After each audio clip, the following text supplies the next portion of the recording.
Let's talk about the mistakes people make when they do prolonged fasting. Out of all the things that you can do, prolonged fasting is probably one of the most important things you can do for your health, for your ability to avoid cancer, for anti-aging, for strengthening your immune system, for your brain to grow new brain cells, for any type of chronic health condition that involves inflammation, like autoimmune disease, like celiac and digestive inflammatory diseases. So hands down, prolonged fasting just takes your health results to the next level. It's way more powerful than even regular intermittent fasting. And whether you're doing a 48-hour fast or 72 hours or even 7 days, this video is going to give you some insights on some big problems you can avoid if you just have the data. Now, there's two main things that you need to know when you do these prolonged fasts. Number one, insulin becomes very, very sensitive, okay? If you had insulin resistance, now you're going to have insulin sensitivity. So insulin is going to be very, very sensitive. And that means if you do carbohydrates to break your fast, you are going to make a huge mistake. So let's talk about mistake number one, breaking your fast with carbohydrates. And I'm also including fruit and berries. You don't want to do that because here you are, you generated these stem cells, right? Ready to turn into things to help repair your body. Maybe you want to repair your immune system. If there's too many carbohydrates, especially when you break the fast, guess what that stem cell could turn into? A fat cell. And that's the last type of new cell that you want in your body. We want to reserve these stem cells for very important recovery and repair tissue, like your joints or your bone marrow or your thymus gland, things like that. So recently I noticed that my voice was kind of cracking up, kind of becoming a little deeper. So I just started fasting immediately just to make sure that my immune system had everything it needed to recover and rejuvenate. And it was great because whatever happened to my body, I overcame it within a day and a half and things were back to normal. But the effects of fasting on your immune system is very, very powerful.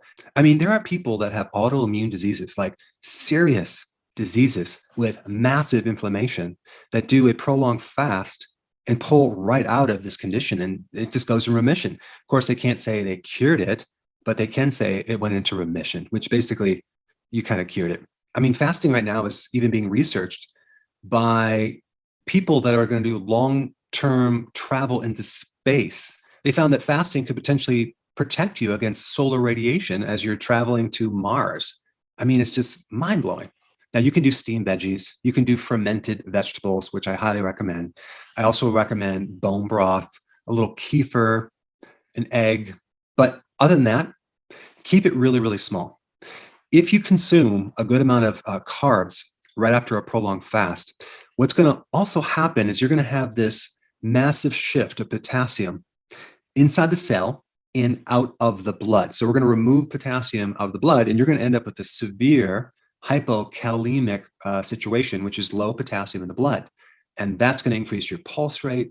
You can get sick. It's actually quite dangerous. So this is called the refeeding syndrome, where you just eat too fast, especially carbohydrates, because it throws off your electrolytes.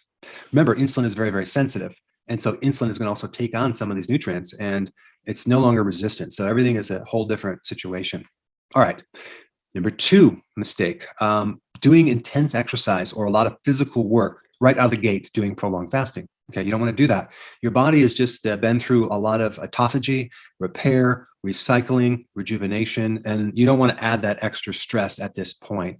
So it's not actually beneficial to do high-level exercise when you're in prolonged fasting or when you come out of prolonged fasting. Now, when you're doing intermittent fasting, absolutely, but not when you're doing prolonged fasting. It can be very stressful to the heart. Who knows also if you have enough electrolytes for the heart. Some people don't even take any supplements while they're fasting, which I disagree with. So the only point is when you're doing prolonged fasting, let your body recover, heal, rejuvenate. All right, number three, you don't want to make the mistake that I made by overeating coming out of a prolonged fast, okay? The temptation is there. You haven't eaten for days and now there's all this food and you might start eating and going, wow, I really miss food and I just start getting wrapped up in that. You don't want to do that because you have to realize that the digestive system has gone asleep, all right? It's asleep and you have to wake it up slowly. I mean, you have all sorts of enzymes that are not going to be ready to help you digest. acids, bile salts. Maybe even there might even be some missing microbes. I don't know. But the point is, if you overload the system and eat too much, you can get either edema in your body, or you could get diarrhea, or get extremely nauseous and uncomfortable, like I did. So I've learned the hard way. You don't want to overeat. You want to have just a small little thing, regardless of the temptation, and then wait several hours and do another small thing. Okay. And then wait maybe 5 hours and then have kind of a smaller meal, but maybe a little bit bigger. And that's it for the whole day. And then the next day, have a little bit more. So you want to gradually go into this. So it's very, very easy for your body. The next mistake is doing apple cider vinegar coming off of a prolonged fast. In fact, you don't want to do apple cider vinegar when you're doing a prolonged fast, in the middle of it or at the end of it. Why? Because you are in a very strong ketogenic state, and ketones are acidic. So your pH is going to be pretty acidic. So adding more apple cider vinegar can make you more acidic.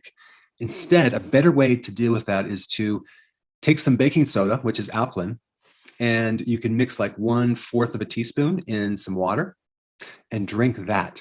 That will help to neutralize the acidity. Okay, so that would be one thing you could do, but also realize that the vegetables will help alkalize the body as well.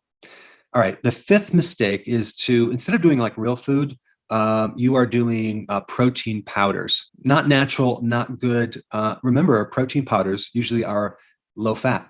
They're hardly any fat, and that's going to have a greater effect on insulin. If you take a look at the insulin index, okay, and I have this in my book, the thing that's the highest is whey protein powder. You want to consume actual protein with its own fat, like an egg, for example, but just a very small amount.